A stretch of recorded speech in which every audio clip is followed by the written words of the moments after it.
जय श्री कृष्णा। राधे राधे। आज मैं आपको एक कहानी सुनाने जा रही हूँ जो भगवान शिव की कहानी है। एक भक्त जो कि भगवान शिव का बहुत बड़ा उपासक था, उसके पास इतने पैसे नहीं थे कि वो केदारनाथ की यात्रा कर सके साधनों से। पर उसके मन में ये इच्छा थी कि वो केदारनाथ जाए और भगवान शिव के दर्शन करे। भगवान शिव जिस जो कि अनंत दयालु हैं, कृपामान हैं, उन शिव के वो उपासक थे। उस व्यक्ति ने सोचा कि मुझे ये केदारनाथ की यात्रा पैदल ही करनी पड़ेगी। किसी प्रकार उसने यात्रा प्रारंभ की। यात्रा प्रारंभ करते करते कई माह लग गए, क्योंकि वो पैदल था। उसके पास इतने साधन नहीं थे कि वो केदारनाथ पैसों से जा सके। इसलिए वो भक्त केदारनाथ जब पहुंचता है तो उसे कई माह लग जाने के कारण केदारनाथ जब वो पहुंचता है तो कपाट बंद होने लगते हैं। तो पंडित जी, जो वहाँ के पंडित जी थे, उसने उनसे बड़ा अनुरोध किया। कहा, हे पंडित जी, हे पुजारी जी, कृपया करके आप मुझ पर इतना अनुग्रह करें, मेरी विनती को स्वीकार करें और मुझे भगवान के दर्शन करा दें। मैं बड़ी दूर से पैदल यात्रा करके आया हूँ। पुजारी जी बोलते हैं कि ऐसा कुछ नहीं होगा, नियम तो नियम है, सबके लिए समान है। अब ये मंदिर के कपाट 6 महीने बाद ही खुलेंगे। ठंड में बहुत बर्फ गिरती है, इस वजह से ये कपाट बंद होने जा रहा है। वो बहुत विनती करता है, पर पंडित जी ताला लगा के चले जाते हैं। जब पुजारी जी लाख विनती के कारण भी नहीं मानते हैं तो वह भक्त बहुत निराश हो जाता है और वो वहीं बैठकर भगवान से विनती करने लगता है और सोचने लगता है, मुझे आने में इतना वक्त लगा और मैं इनके दर्शन भी न कर पाया। तभी वहाँ जब सभी लोग चले जाते हैं तो एक साधु के वेश में वहाँ पे घूमता हुआ व्यक्ति आता है और उसको पूछता है कि तुम कहाँ से आए हो। तो वो पूरी बात बताता है। भक्त इतना निराश हो जाता है और वो काफ़ी थका हुआ भी रहता है।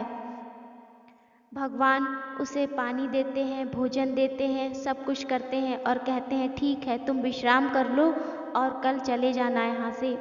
वो साधु की बातों को मान लेता है और सो जाता है। सोने के बाद जब उसकी निद्रा खुलती है तो अगले दिन कपाट खुलता है और वही पुजारी जी वहाँ पे आते हैं। तो वो बोलते हैं, तो वो जो भक्त रहते हैं वो पुजारी जी से बोलते हैं, अरे अभी तो आपने कहा था कि 6 महीने बाद खुलेंगे कपाट और आपने आज ही खोल दिए।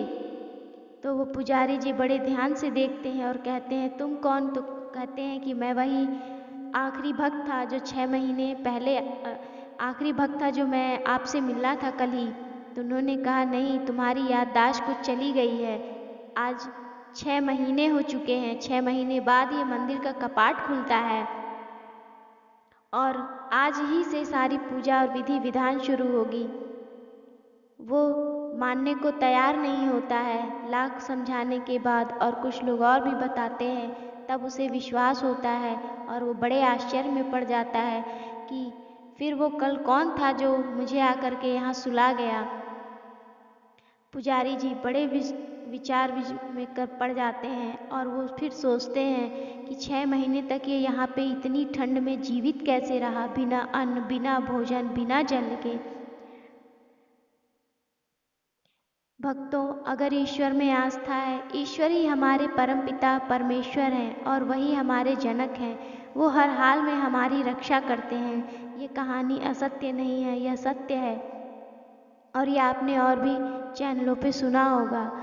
भगवान किसी न किसी रूप में हमें अवश्य ही मिलते हैं, इसलिए हमें भगवान के प्रति असीम श्रद्धा रखनी चाहिए। भगवान इतनी ठंड में पथरीली जगह पे बिना भोजन, बिना जल के उन्हें जीवित रखा, तो हमें क्यों नहीं रखेंगे? हमारी विनती क्यों नहीं सुनेंगे? हमें भी अपने निश्चल भाव से ही ईश्वर की पूजा करनी चाहिए और निश्चल भावना से ही प्रभु की सेवा करनी चाहिए, ताकि भगवान हर हाल में हमारी रक्षा करने के लिए अवश्य आए। हमें अपने विचार और सद्भाव और अपने मनोभाव को इस प्रकार से रखना चाहिए ताकि ईश्वर हमें किसी भी स्थिति में परिस्थिति में छोड़े नहीं। इसी वक्तव्य के साथ मैं इस कथा को विराम देती हूँ और ये विनती करती हूँ कि मेरे वीडियो को प्लीज़ लाइक और सब्सक्राइब ज़रूर करें ताकि मैं और भी ऐसी कहानियाँ लेकर आपके सामने आ सकूँ। जय श्री कृष्णा। राधे राधे।